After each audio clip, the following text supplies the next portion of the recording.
Okay, so yesterday we started with what? Expansion शुरू किया and अगर उसको मैं समराइज करूं तो कैन आई से समरी में कुछ ऐसा आएगा कि कोई भी ऑब्जेक्ट जब आप टेम्परेचर बढ़ाते हो तो वो अपने साइज में कैसा होता है? बड़ा होगा। अगर आपने टेम्परेचर बढ़ाया तो कोई भी ऑब्जेक्ट क्या होगा? एक्सपैंड होगा। उसके उल्टे अगर आपने किसी भी बॉडी का टेम्परेचर कम किया तो बॉडी श्रिंक होगा, जिसको हम कहते हैं कॉन्ट्रैक्ट होना या फिर कंप्रेस होना, है ना। ये जो एक्सपेंशन और जो कंप्रेशन है वो मेटल के अंदर बहुत ज़्यादा दिखता है, समझ में आ रहा है। जैसे अगर प्लास्टिक हो गया या वुड हो गया तो उतना आपको कंप्रेशन या एक्सपेंशन दिखता नहीं है, लेकिन अगर मेटल हुआ, specially metals like copper, aluminium, iron, समझ में आ रहा है। तो इन सारी चीज़ों को जब आप गर्म करते हो तो उसका क्या होता है? एक्सपांशन होता है। अरे गेटिंग इट? बहुत बार ऐसा हुआ होगा कि आपके घर पे कुछ चीज़ें होती हैं, जैसे ऐसे मेटल के डब्बे नहीं होते, टिफ़िन बॉक्स वगैरह, उसका ढक्कन एकदम जैम हो जाता है ना, और खुलता नहीं है हमसे। फिर हम क्या करते हैं, उसमें थोड़ा गर्म पानी डालते हैं या फिर गर्म पानी में उस डब्बे को डुबो देते हैं।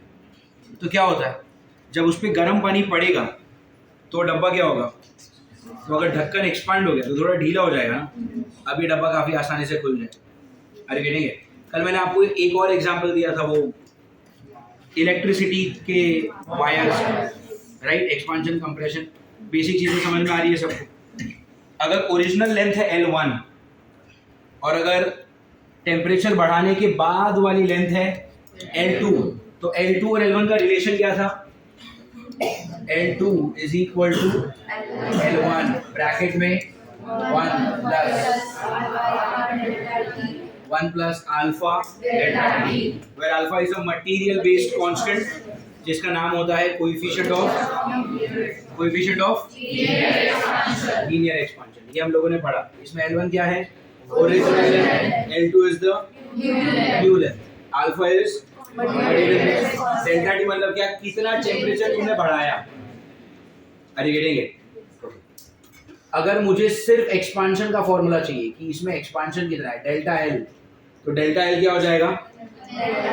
L1 मतलब original length alpha.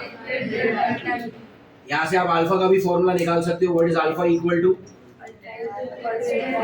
Delta L, इधर L1 और इधर क्या? Delta T. ये हो जाएगा formula for alpha. Do you understand this? Fine. What else then? इतना हम लोगों ने किया था। और एक टाइप का एमसीक्यू देखा कि अगर दो रॉड्स हैं अलग अलग मटेरियल के, तो दोनों के अल्फा कैसे अलग अलग? एक का अल्फा अल्फा 1, दूसरे का अल्फा अल्फा 2। तो दो रॉड के बदले अगर मुझे कोई एक ही रॉड चाहिए तो पहले दो के बदले जिस एक को यूज करोगे उसको नाम क्या देंगे हम? Equivalent rod. और इक्विवेलेंट रॉड का अल्फा क्या होगा? Alpha equivalent is equal to L1 alpha 1 plus upon, और अगर ऐसे 3 4 5 होंगे तो चलते जाएगा। L1 alpha 1 plus L2 alpha 2 plus L3 alpha 3 चलता ही रहेगा, नीचे L1 प्लस L2 L3 चलता ही रहेगा। Do you understand this? कल जो पढ़ा था उसमें किसी को कोई डाउट है? पक्का? सुमेर पढ़ के आया घर से? पक्का? ठीक है। So that was first type of MCQ. ठीक है, एक दूसरे टाइप का एमसीक्यू करेंगे। इस दूसरे टाइप के एमसीक्यू के लिए ना दो चीजें आपको समझनी पड़ेंगी as a note, and then you will learn that. पहली चीज, अगर मैं आपको बोलता हूं 1.01 का क्यूब करने, ठीक है, 1.01 का क्यूब करने, तो एक तरीका क्या होगा? आप करोगे 1.01 इंटू 1.01, फिर जो आंसर आएगा उसको वापस इंटू 1.0। बहुत लेंदी मेथड होगा। दूसरा तरीका ये आपने शायद जो स्कूल में सीखा होगा, 1 प्लस 0.01 का cube, and now this looks like what? A plus B का cube. What is A plus B the whole cube? A cube plus 3a square B plus 3ab square plus b cube. याद है पक्का? But that is also very lengthy, है ना? मैं आपको एक shortcut देने जा रहा हूं, और ये शॉर्टकट आने वाले फिजिक्स में भी बहुत काम आएगा, बहुत सारे एमसीक्यूज में भी आपका काम काफी आसान कर देगा। What is a shortcut? ये जो 3 है ना, इसको डायरेक्ट अंदर मल्टीप्लाई कर दो, तो ये क्या हो जाएगा? 1 plus 0.03 is how much? 1.03। This will be the answer. समझ में आ रही है? लेकिन ये तरीका हमेशा यूज नहीं किया जा सकता। ये शॉर्टकट सिर्फ तब काम आएगा जब आगे वाला नंबर 1 हो और पीछे वाला नंबर बहुत ही छोटा। Are you understand? ये तरीका कब काम आएगा? जब आगे वाला नंबर 1, कंपलसरी वो 1 ही होना चाहिए। अगर यहाँ पे 1 को छोड़ के 2, 3, 4 निकला तो this method fails. Are you getting it? कोई भी शॉर्टकट हमेशा एक कंडीशन के साथ आता है। इस शॉर्टकट को यूज करने की कंडीशन क्या है? 2 कंडीशन। आगे वाला नंबर कैसा होना चाहिए? 1, और पीछे वाला नंबर कैसा होना चाहिए? It has to be a small number. समझ में आ रही है? अगर आप इसको कैलकुलेटर से करोगे ना 1.01 का क्यूब, आपका आंसर यही आएगा। ऑफ कोर्स पीछे और भी बहुत सारे नंबर होंगे, but approximately you will get this answer. Do you get it? अगर आपने यहाँ पर 1.01 का क्यूब ना करते हुए अगर आपने ऐसा किया 1.02 का 4th power, it will still work. क्या करोगे यहाँ पर? 1 प्लस 0.02 का 4th पावर, ये 4 अंदर मल्टीप्लाई होगा तो कितना होगा? 0.08। कितना हो गया? 1.08। Do you get it? It also works when you have to find out, let's say अगर आपको क्यूब रूट निकालना है of a number 1.06, 1.06 का क्यूब रूट निकालना है, तो can I write down this as 1 plus 0.06 cube root मतलब कितना पावर? 1/3। ये यहाँ पर क्या होगा? मल्टीप्लाई, तो 1 प्लस 0. ये कितना होगा? 0.2 ना? कितना हो गया? 1.02। Do you understand this? Hello. अच्छा, this also works when you have a number like 1.008 and इसका आपको निकालना है 4th पावर। समझ में आ रही है? अब ये इसका बेस्ट तरीका क्या होता? अगर आपको एकदम एक्यूरेट आंसर चाहिए तो लॉग निकाल लो। इसका लॉग निकालो, उसको 4 से डिवाइड करो, अरे याद है? और फिर उसका क्या निकालो? बट वो भी काफी लेंथी हो जाएगा और नीट के एग्जाम में आपको लॉग बुक भी मिलने नहीं वाली। ठीक है, तो हम क्या करेंगे यहाँ पर? Write this as 1 plus 0.008 power कितना? 1/4। इसको यहाँ पे किया तो 0.002। So your answer is 1.002। Do you understand this? समझ में आ रही है आपको? पक्का? So this is how this shortcut can be used. But इस शॉर्टकट को यूज करने का कंडीशन क्या है? आगे वाला नंबर कैसा होना चाहिए? 1, और पीछे वाला नंबर कैसा होना चाहिए? बहुत ही छोटा। Do you agree? Fine. This is first thing. Second is what? मान लो हमने ये पढ़ा है कि जब भी टेम्परेचर बढ़ता है, ध्यान से सुनो, व्हेन एवर टेम्परेचर इंक्रीजेस आपकी बॉडी क्या होती है? एक्सपांड। ठीक है, तो अभी ये जो स्टैंड है जिस पे मोबाइल लगा हुआ है, तो वो स्टैंड भी तो किसी मेटल से बना हुआ है। तो ये मेटल अभी अपने नेचुरल लेंथ पे है या ये भी अभी एक्सपांड होके पड़ा है वहां पे? कैसे मालूम? तुम बोलोगे कि टेम्परेचर नहीं बढ़ा है इसके लिए, बट किससे कंपेयर कर रहे हो कि टेम्परेचर ज्यादा है कि कम है? रूम टेम्परेचर क्या होता है? हाँ, बट अगर मान लो सराउंडिंग टेम्परेचर ही 45 डिग्री हो जाता है, मान लो गर्मी के दिन है 45 डिग्री, तो ये एक्सपांडेड होगा। तो अभी टेम्परेचर कितना है? 25 डिग्री, तो अभी एक्सपांडेड नहीं है। You never know. याद रखो, बॉडी की ओरिजिनल लेंथ किसको माना जाता है मालूम है? जो लेंथ 0 डिग्री पे होती है। अरे गेटिंग इट? जब टेम्परेचर कितना होता है? 0 डिग्री पे जो लेंथ होगा उसी को क्या माना जाएगा? ओरिजिनल। अभी 0 डिग्री है क्या टेम्परेचर? अभी तो 25 डिग्री होगा, 30 डिग्री होगा। तो ये जो रॉड है ना, वो भी एक्सपांशन में पड़ा है वहां पे। Are you getting it? The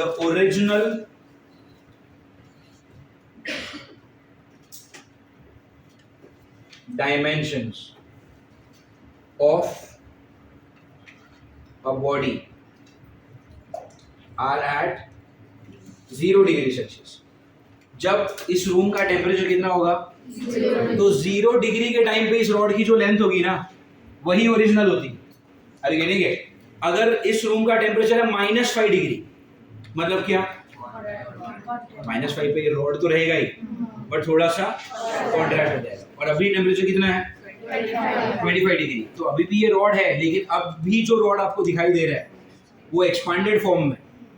are you getting it? अगर आपको इस रॉड का एग्जैक्ट लेंथ पता करना है मेजरमेंट से, तो क्या करना पड़ेगा, 0 डिग्री पे जाओ इस रूम में। और मुझे लगता है एसी से तो नहीं होने वाला है, एसी 16 डिग्री से नीचे नहीं जा पाएगा ना, ठीक है। Then you will have to have a deep freezer, है ना, एक फ्रीजर में रखना पड़ेगा इसको, जिसका टेम्परेचर कितना होगा अंदर से 0 डिग्री सेल्सियस। और फिर 0 डिग्री पे जो रॉड का लेंथ होगा, only that length is going to be what, tell me. इस वक्त कितना रूम का टेम्परेचर 25, अभी जो रॉड है वो ओरिजिनल लेंथ पे नहीं। याद रखो, तो original dimensions of a body are at what, tell me, 0 degree Celsius. समझ में आ रहा है? 0 से कम है तो बॉडी श्रिंक हो चुका है, कंप्रेस कॉन्ट्रैक्ट हो चुका है। 0 से ज्यादा है तो बॉडी एक्सपैंड हो चुका है। Are you getting it? दोनों नोट्स समझ में आए? विद दीज 2 नोट्स कल हम लोगों ने टाइप 1 एमसीक्यू किया था, ये 2 नोट से हम लोग और 2 टाइप के एमसीक्यूज करेंगे, टाइप 2 एंड 3। समझ में आ रहा है आपको? फाइन, इसको कॉपी कर लो फास्ट। यूज करेंगे। टाइप 1 का एमसीक्यू क्या था,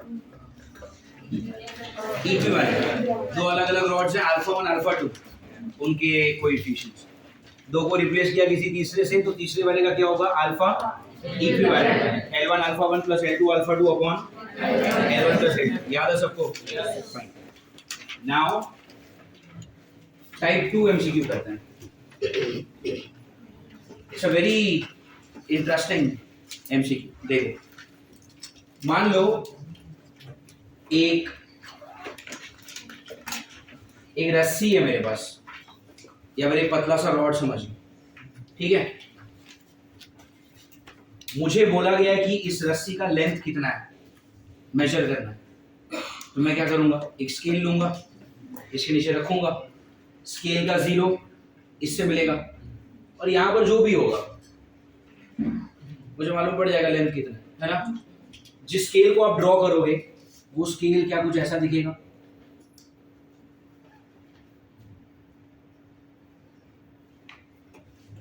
यहाँ के इसके नीचे, एग्जैक्ट इसके नीचे क्या होगा, 0। Do you get it? मान लो यहाँ पर है 1 and then let's say here there is 2 and here we have a 3 and here we have 4, ठीक है। of course 0 और 1 के बीच में ऐसे भी बहुत सारे कैलिब्रेशंस होंगे। इट्स अ नॉर्मल स्केल, ठीक है, कोई स्पेशल स्केल नहीं है ये। एफर्ट देख रहे हो मेरा?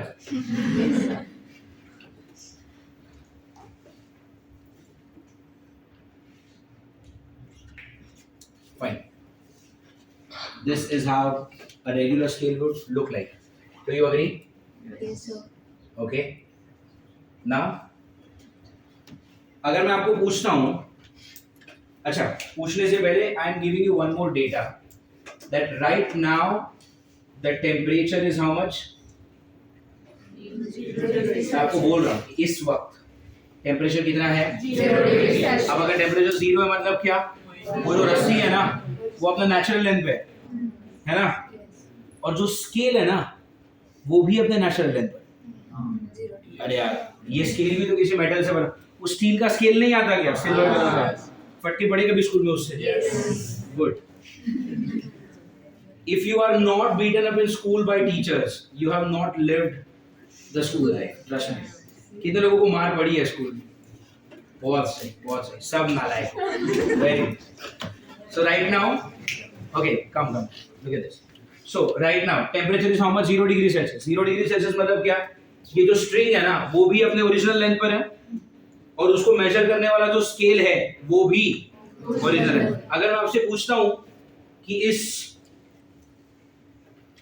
स्ट्रिंग का फिलहाल लेंथ कितना है, तो आप क्या बोलोगे? 4 सेंटीमीटर बोलोगे। अब ध्यान से सुनो, स्ट्रिंग को ऑब्जेक्ट बोलूं तो लेंथ ऑफ द ऑब्जेक्ट क्या बोलोगे आप? 4 centimeter. L for length, O for object. Object मतलब वही रस्सी। तो length of an object is how much? 4 centimeter. क्या मैं इसको ऐसा लिख सकता हूं? 4 टाइम्स 1 सेंटीमीटर। ये जो 1 सेंटीमीटर है ना, वो 0 से लेके 1 तक होता है। ये 1 सेंटीमीटर कितनी बार आया? 1 2 3 4 बार आया है ना। 1 सेंटीमीटर 4 बार आया, इसीलिए आप इसके लेंथ को क्या बोलते हो? 4 centimetre. 4 centimetre is what? 4 times 1 centimetre. Do you agree? अच्छा, वैसे इसमें 1 सेंटीमीटर कहां से कहां तक होगा? मैं बोल सकता हूं ये 0 से लेकर 1 तक, this is your 1 centimetre original length, और ये प्योर 1 सेंटीमीटर होगा क्योंकि आप किस टेम्परेचर से? और ये 4 क्या है? What is this 4? ये 4 है ना, ये 4 वो नंबर है जो यहाँ पे इसके नीचे मैच हो रहा है। Are you getting it? और ये सच में 4 है या कुछ और होगा? क्योंकि आप 0 डिग्री पर हो ना, तो क्या मैं बोल सकता हूँ this is true reading? Hello, तो क्या मैं बोल सकता हूँ कि ये जो है ये क्या है? True reading. Do you get it? और ट्रू रीडिंग का फॉर्मूला क्या होगा? Tell me. यहां से ये 4 कैसे मिलेगा आपको? LO अपॉन 1 सेंटीमीटर से आपको क्या मिलेगा? True reading. Do you get it? Hello, तो ट्रू रीडिंग का फॉर्मूला क्या हो गया? LO upon 1 centimetre. क्या ये समझ में आ रहा है everyone? If I apply that logic here, तो यहाँ पे मैं क्या बोलूंगा? True reading is what? Tell me. LO upon 1 centimetre. बोलो हाँ है ना? ये सब कुछ कौन से टेम्परेचर पर हुआ है? 0। बोलो यहाँ पर किसी को कोई डाउट है? ये आपको समझा? इसको हम बोलेंगे equation 1। All clear with this?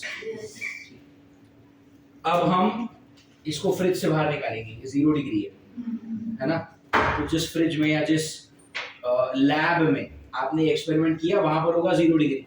ठीक है, अब हम इसको लेके जाएंगे राजस्थान की तपती धूप में।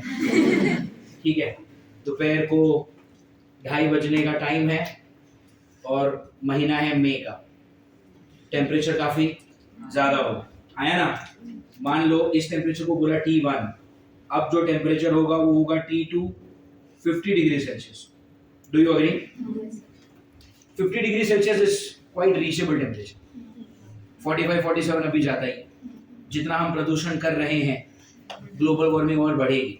10 साल में टेम्परेचर 50 भी जाएगा, है ना? तो जब टेम्परेचर कितना हो गया? 50 डिग्री, तो ये क्या होगा? ये भी क्या होगा? अरे बेटे के मैं आपको जो एमसीक्यू दे रहा हूं उसमें मैं आपको ये बोल रहा हूं कि alpha of the object is 0। क्या बोला मैंने आपको? अगर किसी का अल्फा 0 है ना, तो उसका एक्सपांशन भी 0 होगा। तो ये जो रस्सी है ना, वो किसी ऐसी चीज से बनी हुई है जिसमें एक्सपांशन हो ही नहीं सकता। अब कितना भी उसको गर्म करो जल जाएगा, लेकिन एक्सपांड नहीं होगा। Are you getting it? समझ में आ रहा है? मैं आपको क्या कंडीशन दे रहा हूं कि ऑब्जेक्ट का जो अल्फा है वो कैसा है? 0। समझ में आ रहा है? और अगर अल्फा 0 हुआ मतलब क्या? एक्सपांशन 0। अब यहाँ पे भी अगर अल्फा को 0 रखते हो तो ये पूरी चीज क्या हो गई? 0 + 1 1 × L1, तो L2 और L1 सेम ही होगा। मतलब क्या? अगर अल्फा 0 है, ऑब्जेक्ट एक्सपैंड नहीं हो। Do you agree? पक्का? यहाँ पर अल्फा कैसा है? 0। Are you getting it? तो alpha of the object is 0। मतलब क्या? ये जो रस्सी है ना, वो एक्सपैंड नहीं होने वाली। Are you getting it? लेकिन जो स्केल है, स्केल, अरे यार जो स्टील का पट्टी होता है, उसका जो अल्फा है वो कैसा है, non zero. Do you understand? Non zero मतलब क्या, उसके अल्फा का कुछ तो वैल्यू है, और अगर अल्फा का कुछ वैल्यू होगा मतलब एक्सपेंशन होगा। जब आप 0 डिग्री पे थे तो ये रस्सी ये स्केल दोनों ओरिजिनल, 50 डिग्री पर आ गए, अब क्या रस्सी बड़ा होगा? क्यों नहीं होगा? क्योंकि रस्सी का अल्फा 0, लेकिन स्केल तो बड़ा होगा ना।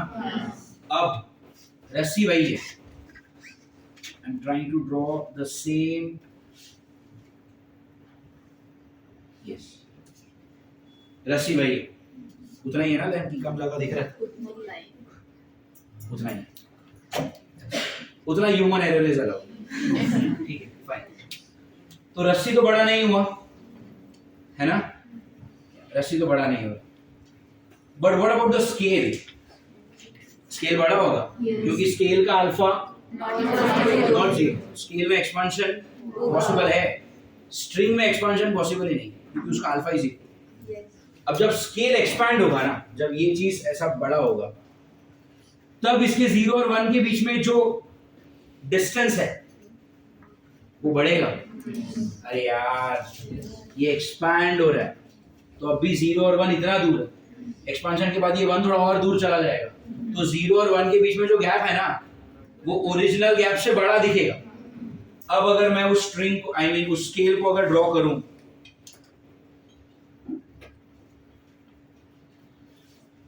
तो ये वाला 0 तो यहीं पर होगा, लेकिन ओरिजिनल 0 और 1 इतना था ना, तो अब शायद ये 1 यहां पर होगा। Do you understand this? समझ में आ रही है? तो ये 0 से 1 इतने डिस्टेंस पर आ रहा है, तो ये 2 यहां पर होगा, 3 यहां पर होगा और 4 यहां पर होगा। समझ में आ रही है? तो this is 2, this is 3 and this is 4। अब अगर मैं आपसे लेंथ पूछता हूं, कहां पर है हम लोग फिलहाल? राजस्थान। दाल बाटी खा रहे। Temperature is how much? 50 degree. अब मैंने आपको सीधा स्केल दे दिया, मैंने आपको सीधा रस्सी दे दिया, आप क्या बोलोगे लेंथ कितना है? हेलो, 3. आप क्या बोलोगे? वही 3.2 के आसपास। 4 तो नहीं बोलोगे पक्का, है ना? अब अगर मैं आपसे लेंथ पूछता हूँ तो आपने बोला 3.2 के आसपास, क्या आपने मुझसे झूठ बोला है? नहीं। बट क्या आप सही हो? नहीं। Are you getting it? सच बोल के भी आप गलत हो सकते। लाइफ का लेसन सीख रहे हो कुछ? Are you right if you tell me the length is 3.2 3.3 के आसपास है? Are you telling me the truth? Yes, but are you right? समझ में आ रही है? नहीं समझ में आ रहा लोगों को, है ना? आप सच बोल रहे हो लेकिन आप सही नहीं हो, है ना?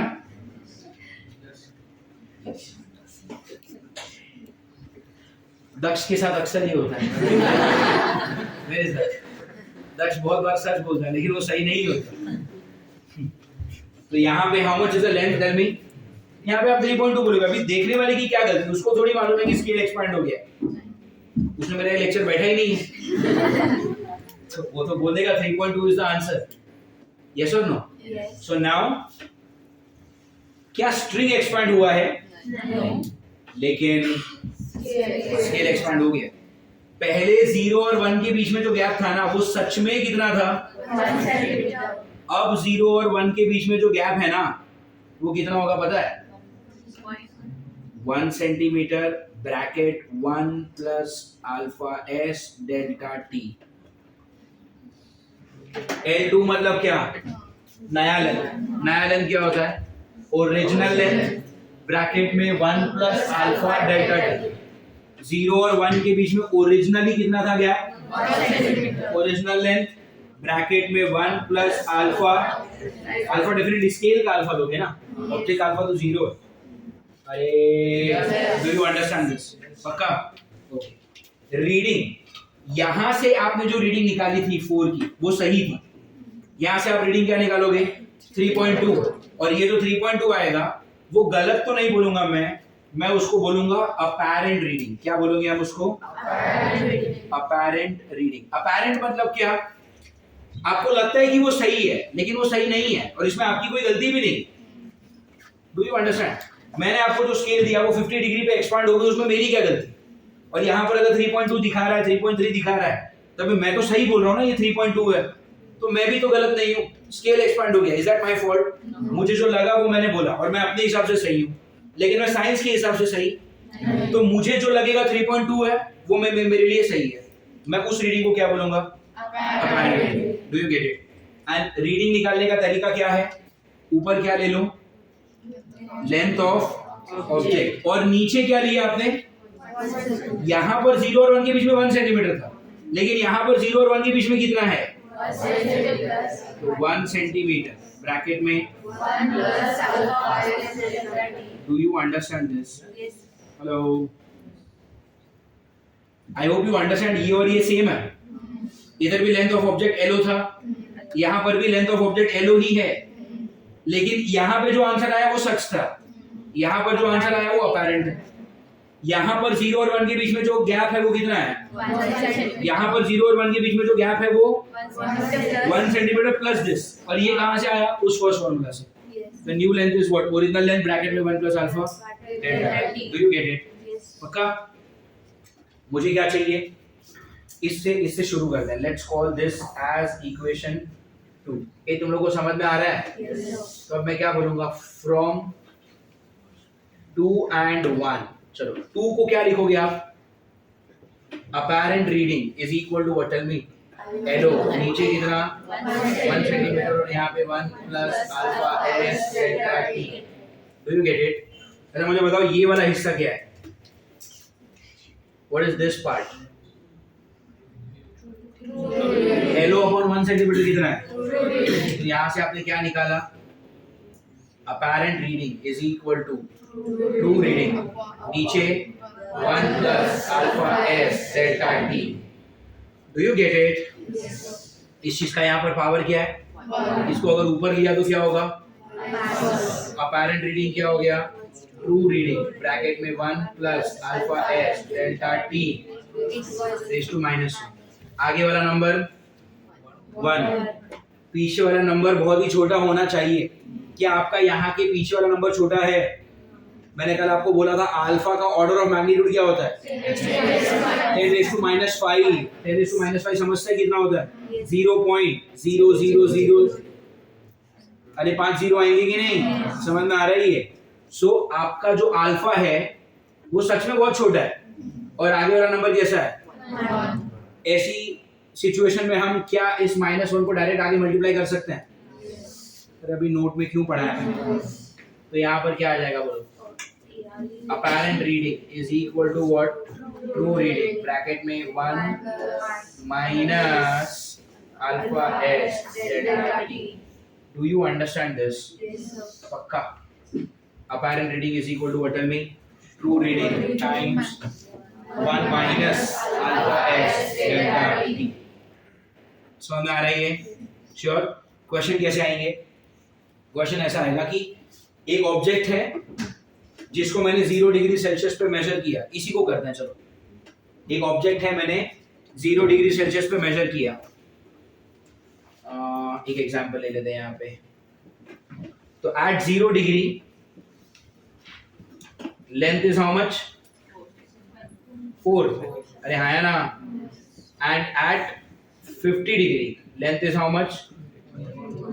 3.2 सेंटीमीटर। इस क्वेश्चन के हिसाब से डेल्टा टी कितना है? 50। अरे 0 से 50 पे आए। क्वेश्चन ये है कि ये स्केल जिस किसी भी मेटल से बना होगा उसका अल्फा निकालो। Are you understanding?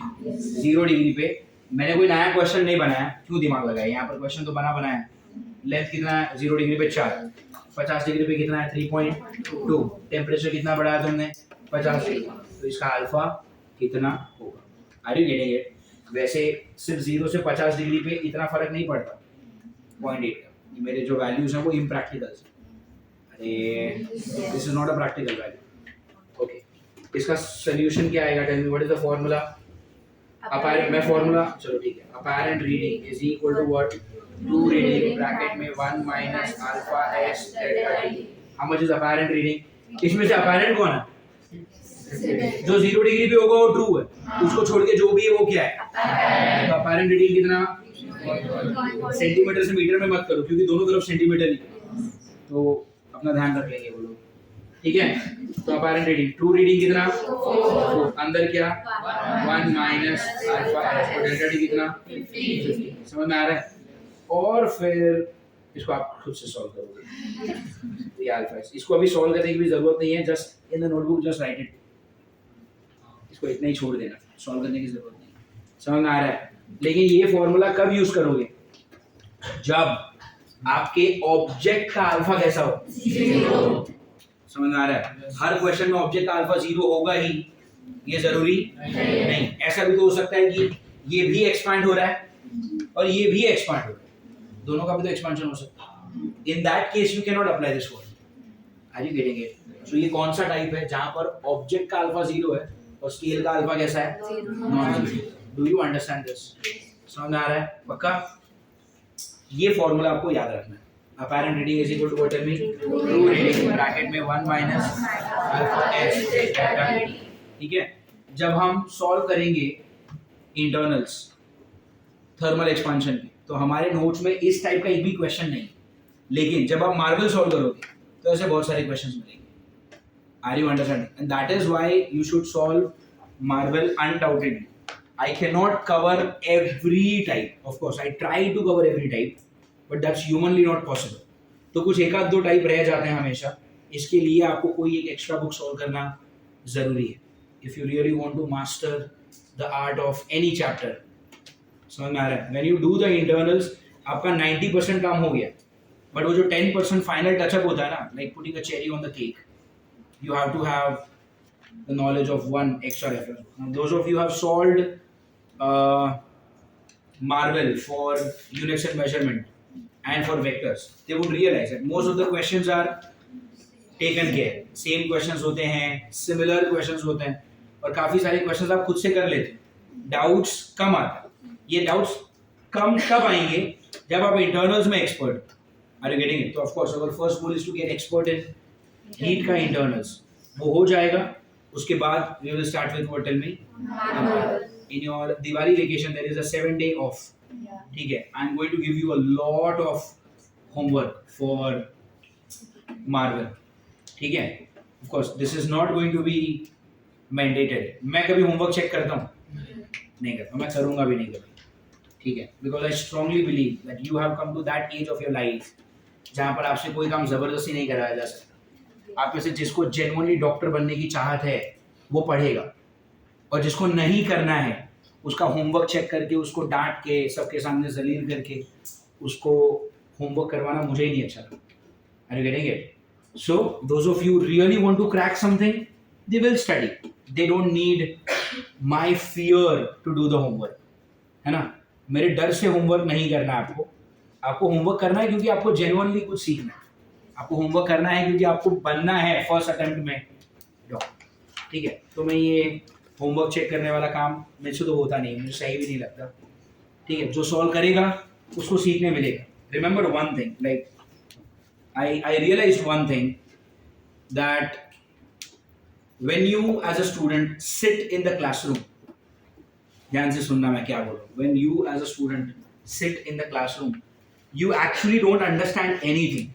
You just get convinced with what I'm saying.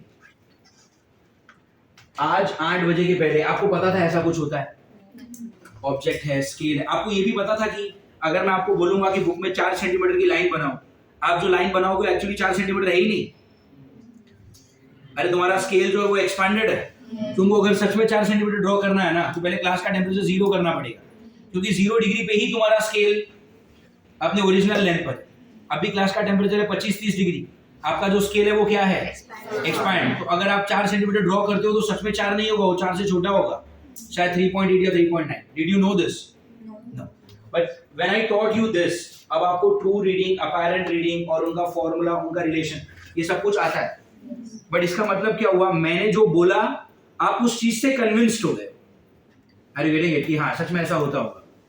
Are you convinced? Do you have any doubt in this? It does not mean that you know the concept, you are just convinced with the concept. समझ में आ रहा है? Human body के बारे में फिलहाल आप पढ़ रहे हो राइट, बायो में कॉकरोच के बारे में पढ़ रहे हो, तो मोबिन सर ने बहुत सारा फैक्ट बताया होगा आपको। सिद्धार्थ सर ने सेल के बारे में बताया, सेल डिवीजन के बारे में बताया, तो यू कुड नो कि इंसानों में या जानवरों में जो भी सेल्स होते हैं वो काम कैसे करते हैं, उनमें क्या क्या चीजें होती है, कौन सा प्रोटीन क्या, बहुत कुछ आपने पढ़ा राइट। तो जब आप क्लास में बैठते हो ना, आप कुछ सीखते नहीं हो, आप सिर्फ कन्विंस होते हो। समझ में आ रहा है? If I put a human skeleton here, तो अगर मैं आपको बोलूंगा कि ये हाथ में यहाँ पर 2 हड्डियां होती हैं, यहाँ पर 1 हड्डी है, ये जॉइंट है, यहाँ पर आपका दिल होता है, यहाँ पर लिवर, यहाँ पर किडनी, तो यू जस्ट गेट कन्विंस्ड कि हाँ ओके आप जो बोल रहे हो मुझे समझ में आ रहा है और मुझे उस पर कोई आर्ग्यूमेंट नहीं है। I am convinced. Conviction is not enough to get the good marks. Are you getting it? आप जब क्लास में बैठते हो तब आप सिर्फ कन्विंस होते हो कि हाँ यार सच में ऐसा होता होगा। 0 डिग्री पे जो लेंथ है ना वही असली लेंथ, 50 डिग्री पे जो लेंथ है वो हमेशा छोटी दिखाएगा। क्यों छोटी दिखाएगा इस केस में? क्योंकि ऑब्जेक्ट तो बड़ा नहीं हो रहा, स्केल बड़ा हो गया है। स्केल बड़ा हो गया तो 0 और 1 के बीच में जो पहले गैप था अब वो गैप बढ़ चुका है, तो ये सारे आंकड़े एक दूसरे से दूर गए ना, तो अब यहाँ पर शायद 3.2 ही दिखाए, है ना? ये बात आपको पहले नहीं पता थी, लेकिन अब वो अब आपको पता है। इसका मतलब ये नहीं कि आपको ये कॉन्सेप्ट आ गया, आप अभी तक सिर्फ कॉन्सेप्ट से कन्विंस हो। सो देन ऐसा नौबत कब आएगा कि जब आप बोल सकते हो मुझे कॉन्सेप्ट आ गया? जब आप घर जाके इस पे 2 या 3 क्वेश्चन करोगे ना, तब आपको समझ में आएगा कि हाँ ये कॉन्सेप्ट एक्चुअली ऐसे काम करता है। So if you ever come for an exam on Thursday with this thing in your mind कि अरे मुझे क्लास में तो सब समझ में आया था, मैंने घर पे नहीं पढ़ाई की है ना, चलो मैं जाके एग्जाम दे देता हूँ, तो आपको मार्क्स नहीं आने वाले। Conviction can not give you marks. Are you getting it? Understanding gives you marks and you do not understand anything in the lecture, you just get convinced. It's a matter of agreement and disagreement. अगर मैं यहाँ पर LO के जगह पर LO के साथ ये वाला ब्रैकेट ऊपर भी लिख देता तो क्या आप कन्विंस होते? नहीं होते। कैसे होते? ऑब्जेक्ट तो बड़ा हो ही नहीं रहा, तो लेंथ ऑफ एन ऑब्जेक्ट जो है वो तो सेम ही होना चाहिए ना। अरे गेटिंग इट? तो अगर मैंने यहाँ पर ये लिखा होता तो शायद आप में से कोई एक आर्ग्यू करता कि सर ये LO कैसे चेंज हो गया? इस 1 सेंटीमीटर को मैंने चेंज कर दिया। क्यों चेंज कर दिया? स्केल एक्सपांड हो गया। तो पहले का 1 सेंटीमीटर और अभी का 1 सेंटीमीटर सेम नहीं है। अभी का जो 1 सेंटीमीटर है वो ये है और ओरिजिनल 1 सेंटीमीटर ये है। आपको ये समझ में आया? So you are just convinced with what I have spoken. Are you getting it? आप कितना हद तक कन्विंस होगे, दैट इज माय एबिलिटी। समझ में आ रहा है? मैंने जितना इसको सिंप्लीफाई करके बताऊंगा आप उतना ज्यादा कन्विंस हो जाओगे। समझ में आ रहा है? बट इवेंचुअली आप कन्विंस होके ही घर जाते हो कि हाँ यार ये कॉन्सेप्ट ऐसे ऐसे ऐसे से काम करता है। बट इसका मतलब ये नहीं कि आपको ये कॉन्सेप्ट आता है। अगर आपको जेन्युइनली इस कॉन्सेप्ट को सीखना है, you will have to go home, you will have to read it once, read it twice on the same day, and then when you go home you have to just take up some book जिसमें से 2-3 question कर लेने इस पे। जब आप ये कर लेते हो ना, तब आपको ये कॉन्सेप्ट समझ में आता है, and then only you are prepared to give a test. Remember this. ठीक है? बहुत सारे लोगों ने ये एक्सपीरियंस किया होगा ना, अरे क्लास में तो सब कुछ समझा था पाया होगा, घर जाके प्रैक्टिस नहीं की और मार्क्स नहीं है। कहाँ से मार्क्स आएंगे? क्लास में सब कुछ समझा। तो सिद्धार्थ सर का स्पेशलिटी, वो मुबीन सर की आर्ट है कि आपको कन्विंस कर लिया कि हाँ ये ऐसे ऐसे काम होता है ना? कॉकरोच की बॉडी ऐसी दिखती है, अंदर ये होता होगा, ये एंटीना, ये हार्मोन, ये वो ब्ला ब्ला ब्ला ब्ला ब्ला, पूरा उन्होंने आपको कन्विंस किया। Are you getting it? Of course that convincing is based on facts, information. लेकिन उसका मतलब ये नहीं कि आपको ये चैप्टर आ गया। सच में क्या हो रहा है कॉकरोच के साथ, उसकी बॉडी में, अगर आपको ये जानना है तो घर जाके पढ़ना पड़ेगा NCERT को 1 बार, 2 बार, 3 बार, MCQ सॉल्व करने पड़ेंगे। If you don't do that, you cannot expect yourself to get good marks just on the basis of knowledge that you get in the classroom. Do you understand this? Yes. ये याद रखना हमेशा। Fine. Okay. Having said that, ये type 2 आप copy कर लो, फिर हम लोग और एक टाइप करेंगे, and if time permits, we will do one more type. Copy. Fine. Now this was type 2, है ना? टाइप 2 में हमने क्या देखा कि आपका जो ऑब्जेक्ट है उसका अल्फा कैसा है? 0। मतलब यहाँ पर ऑब्जेक्ट तो एक्सपांड हुआ ही नहीं ना, लेकिन स्केल एक्सपांड हो रहा है। आपको चाहिए तो आप यहाँ पर लिख सकते हो टाइप 2 में, जहां पर आपने ये लिखा, just make a statement, object will not expand but scale will, object will not expand but scale will, object will not expand but scale will. चलो ये सही है। अब टाइप 3 करेंगे। टाइप 3 में क्या होगा, टेल मी? ऑब्जेक्ट भी एक्सपैंड करेगा और स्केल भी एक्सपैंड करेगा। मतलब क्या, इस बार ऑब्जेक्ट का अल्फा 0 नहीं होगा। तो टाइप 3 में ये लिख दो और लिख दो both object and the scale will expand. Right on the heading, both object and the scale will expand.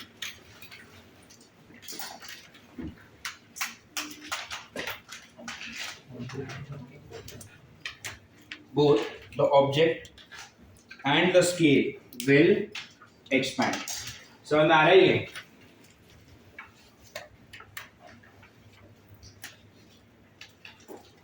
चलो अब यहाँ पे देखो। अब क्या हुआ यहाँ पे, ये जो मेरा बना बनाया डायग्राम है, स्केल तो एक्सपांड हुआ ही है। देखो 0 से 1 पहले से बड़ा दिख रहा है ना। तो ये जो पहले वाला 1 सेंटीमीटर था, अब वो कितना होगा, 1 सेंटीमीटर ब्रैकेट में 1 plus alpha S delta T. अरे हाँ ना, न्यू लेंथ L2 मैंने हटा दिया।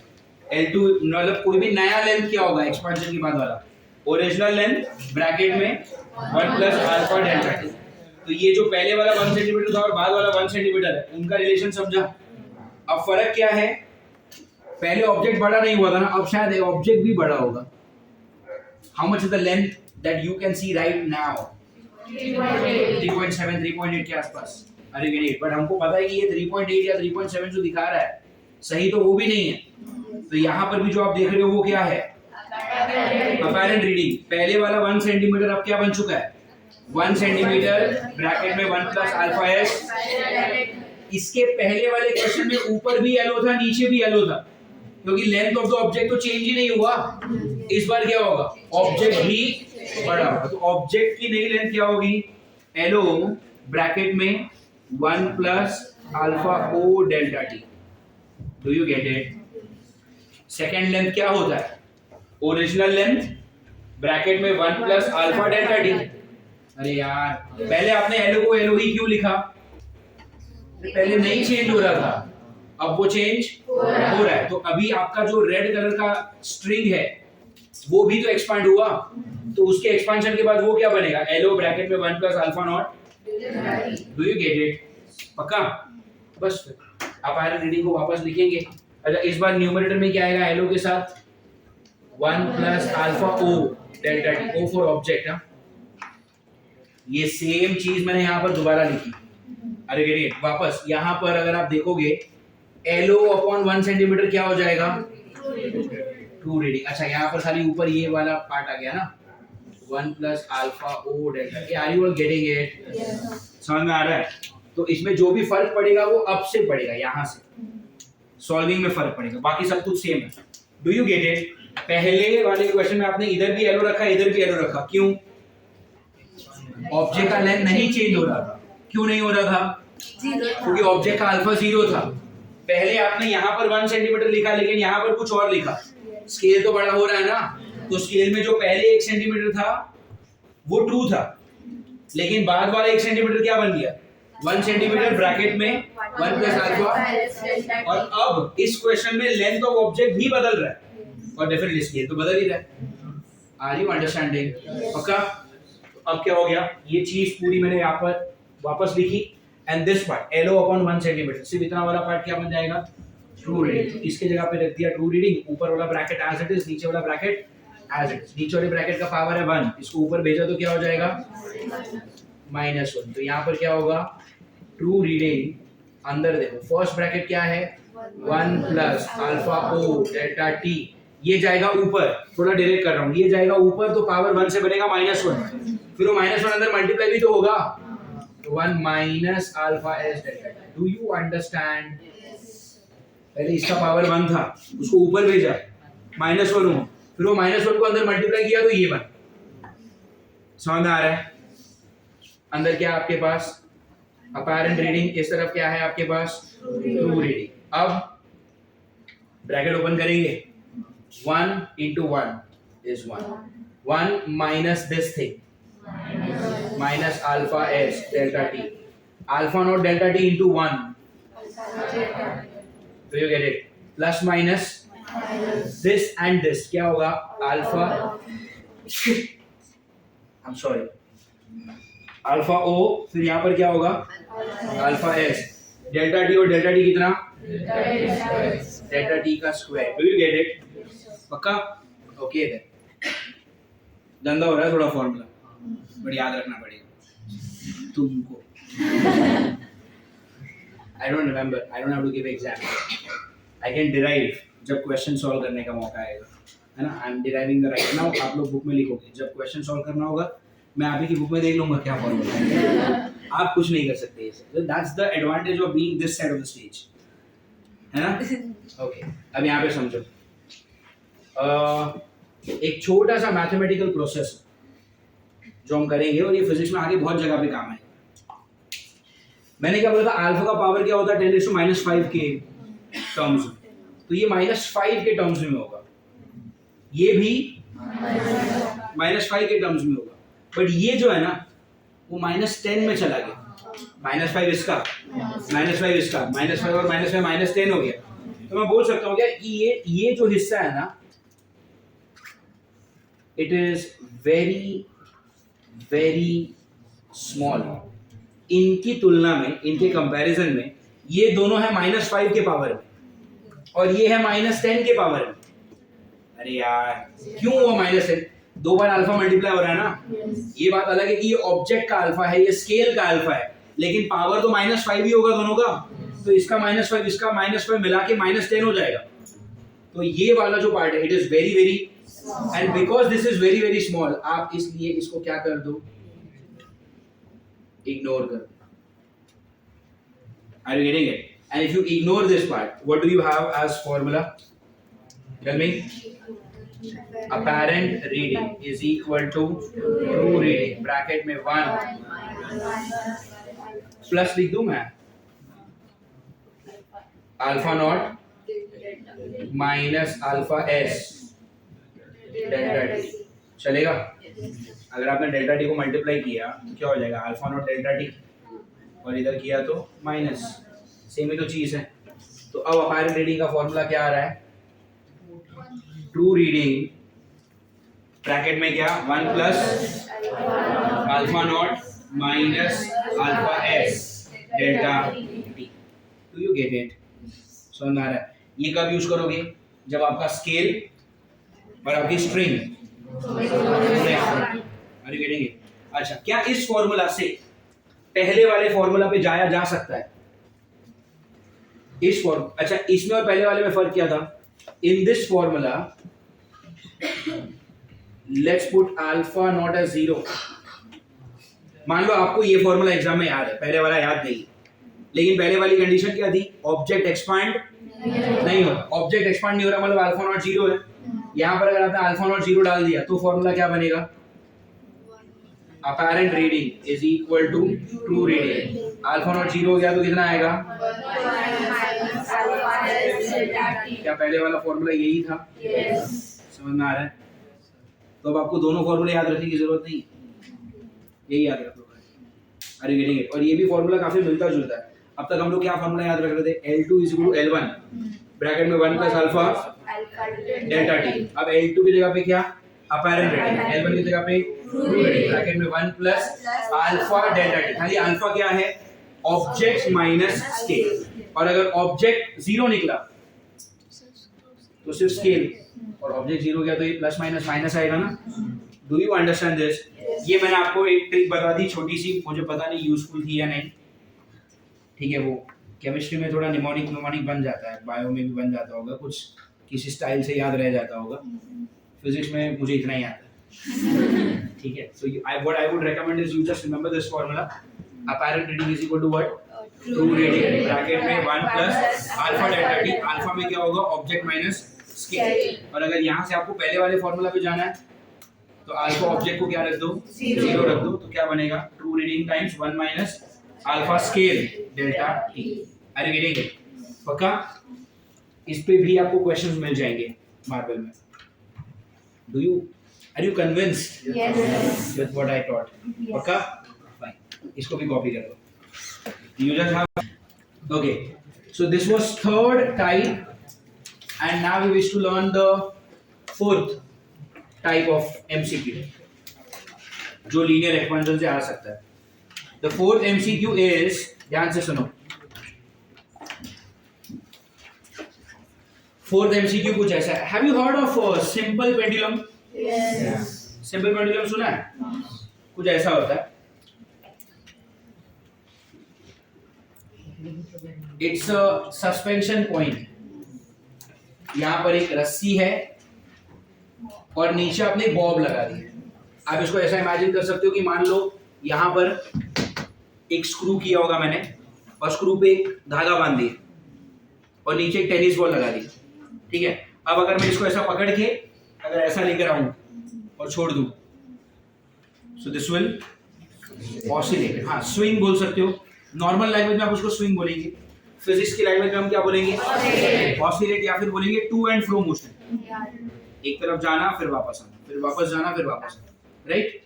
तो ये वैसा ही है, खाली फिजिक्स में ना ये जो सीलिंग है ना, सीलिंग को इस तरह से ड्रॉ किया जाता है।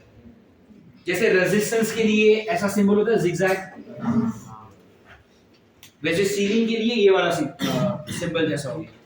और सीलिंग नहीं बोलेंगे यहाँ पर, हम इसको बोलेंगे सस्पेंशन पॉइंट, जहां से वो सस्पेंड हो रहा है, जहां से वो लटक रहा है। Do you get it? So this is a suspension point and what is this? It's a string. नीचे क्या है ये? Bob, ball. It's a physics की लैंग्वेज में उसको बॉब बोलेंगे, आप उसको बॉल बोल सकते हो। अब मैंने इसको यहां पर लेकर गया और छोड़ दिया, तो ये आगे जाएगा और वापस आएगा, फिर आगे जाएगा फिर वापस आएगा। अब सुनो, अगर मैं उसको यहां से छोड़ रहा हूं तो एक बार उस तरफ जाके वापस आने में जो टाइम लगेगा that is called as time period. अरे आई रिपीट, यहां से छोड़ा हमने, यहां से, तो यहां से कैसे जाएगा, उधर जाएगा और फिर, तो एक बार एक्सट्रीम लेफ्ट जाके वापस उसी जगह पर आना, उसके लिए जो टाइम लगेगा उस टाइम को हम क्या कहते हैं? एंड उस टाइम पीरियड का फॉर्मूला होता है time period T is equal to 2 pi root of L by G. I don't know if you have seen this formula, but in 12th standard we are going to derive this formula. ये formula कहाँ से आया, इसके पीछे का science क्या है, ये हम पढ़ेंगे 12th में। अभी के लिए सिर्फ फॉर्मूला याद रखना है। Time period T is equal to what, tell me? 2 pi root of L upon G। उसमें L क्या है? लेंथ। कौन सी लेंथ? स्ट्रिंग की लेंथ। लेकिन यहाँ पर ना स्ट्रिंग की लेंथ, चलो ठीक है, अभी के लिए वही समझो, L क्या है? स्ट्रिंग की लेंथ। एक्चुअली ये स्ट्रिंग की लेंथ नहीं होती, मैं आपको सिर्फ एक बेसिक आइडिया देता हूँ। ये जो लेंथ होती है ना, वो सस्पेंशन पॉइंट से लेकर ये जो बॉब है ना उसके सेंटर तक, यहां से लेके यहां तक का जो लेंथ होता है, this is length. Do you understand? लेकिन अभी के लिए आप बोल सकते हो कि हाँ, ये जो स्ट्रिंग का लेंथ है वो ये L है। Do you get it? उसमें ये T क्या है? Time period. Are you getting it? And L क्या है? रस्सी का लेंथ। G मतलब acceleration due to gravity 9.8 metre पर सेकंड, ठीक है, टाइम पीरियड का फॉर्मूला। और वो T मतलब टाइम पीरियड। टाइम पीरियड का मतलब क्या? अगर बॉब सेंटर पे ऐसे आप उसको एक्सट्रीम लेफ्ट में लेकर जाओ, छोड़ दो, एक बार पूरा ऐसा जाके वापस आया, मतलब एक बार झूला झूल लिया, एक पूरा स्विंग हुआ, तो जो टाइम लगेगा that is this time. Are you getting it? समझ में आ रही है एवरीवन? ना, मान लो एक सिंपल पेंडुलम है, ऐसे धूप में मैंने रखा हुआ है, क्या कर रहा है ये? स्विंग कर रहा है। फाइन। रियल लाइफ में क्या होगा, जब आप इसको इधर लेके जाओगे और छोड़ दोगे ना, ऐसा 10-12 बार होगा, फिर रुक जाएगा। क्यों रुकता है? क्योंकि आसपास में एयर का रेजिस्टेंस होता है। मान लो आप एक ऐसी दुनिया में हो जहां पर एयर का रेजिस्टेंस है ही नहीं, तो ये कभी भी रुकेगा नहीं। अरे गेटिंग इट? समझ में आ रहा है? और ये सिंपल पेंडुलम टाइम देखने के लिए काम आ सकता है, एटलीस्ट स्टॉप वॉच की तरह तो काम कर सकता है। इस सिंपल पेंडुलम को आप यहाँ पर लेके जाओ, छोड़ दो, 1 2 3 4 5 6 काउंटिंग के लिए काम आ सकता है कि नहीं, स्टॉप वॉच के लिए। तो मान लो ये वैसा ही एक सिंपल पेंडुलम है जिसको मैं स्टॉप वॉच की तरह यूज कर रहा हूँ और ये कभी भी रुकने वाला नहीं। Are you getting it? अब let's say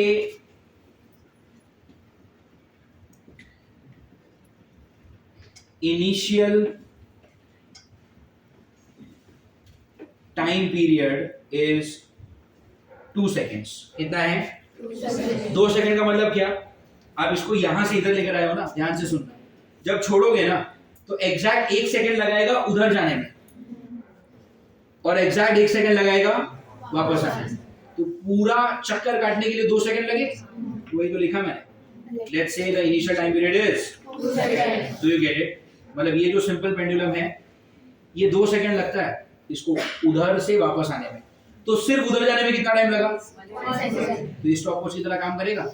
एक बार इधर से उधर गया मतलब 1 सेकंड, फिर उधर से इधर आया वापस 1 सेकंड, इधर से उधर गया वापस 1 सेकंड। तो ये स्टॉप वॉच की तरह मैं यूज कर सकता हूँ। समझ में आ रहा है आपको एवरीवन? नाउ और उसी टाइम पीरियड का फॉर्मूला क्या है? 2 pi root of L by G. Do you get it? Okay. अब मान लो इस सिंपल पेंडुलम को मैंने धूप में रखा है बाहर। अब अगर आपने इसको धूप में रखा है तो ये क्या होगा? टेम्परेचर बढ़ेगा, पहले तो गर्म होगा ना, टेम्परेचर बढ़ेगा तो ये जो रस्सी है ना, मान लो ये बना हुआ है किसी मेटल का, इट्स अ वायर, कोई तार है, तार मेटल का, तो उसका लेंथ क्या होगा? बढ़ेगा। तो I am talking about which days? Summer days में टेम्परेचर विल इंक्रीज, है ना? अब अगर टेम्परेचर बढ़ेगा तो उसका इफेक्ट क्या होगा? Length will also increase. अरे हाँ ना? अच्छा, अगर लेंथ बढ़ गया तो टाइम पीरियड भी क्या होगा? Time period will also increase.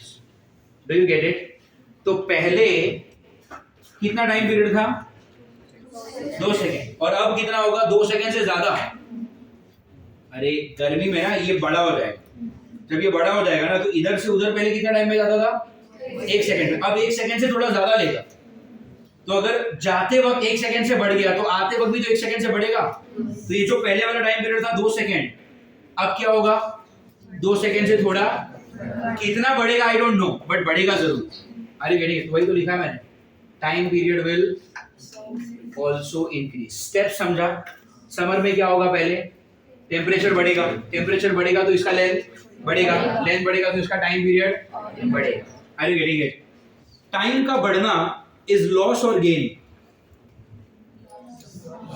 Time का बढ़ना इज लॉस और गेन? लॉस कैसे?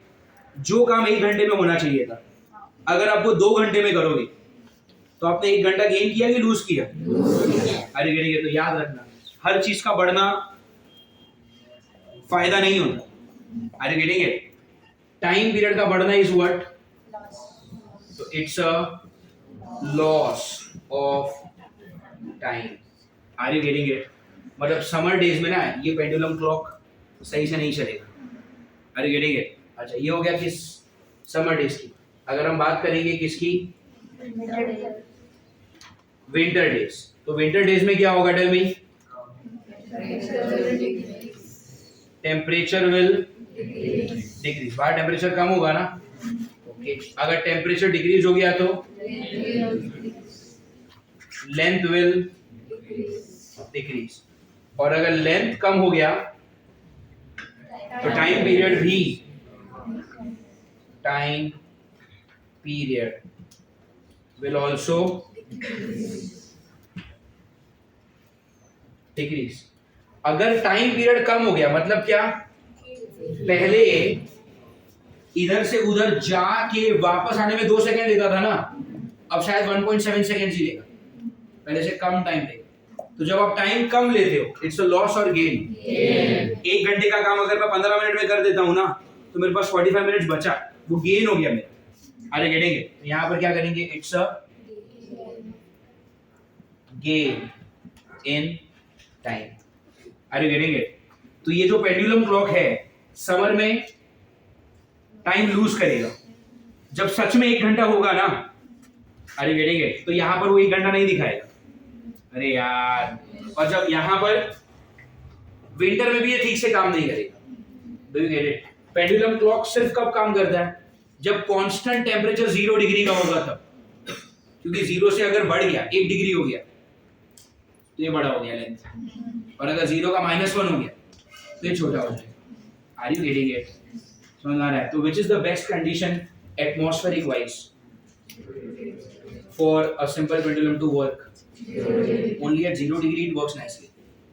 0 डिग्री के छोड़ के कोई भी टेम्परेचर पे सही से काम नहीं करता। समर डेज में ये हमेशा टाइम लूज करेगा, समझ में आ रहा है?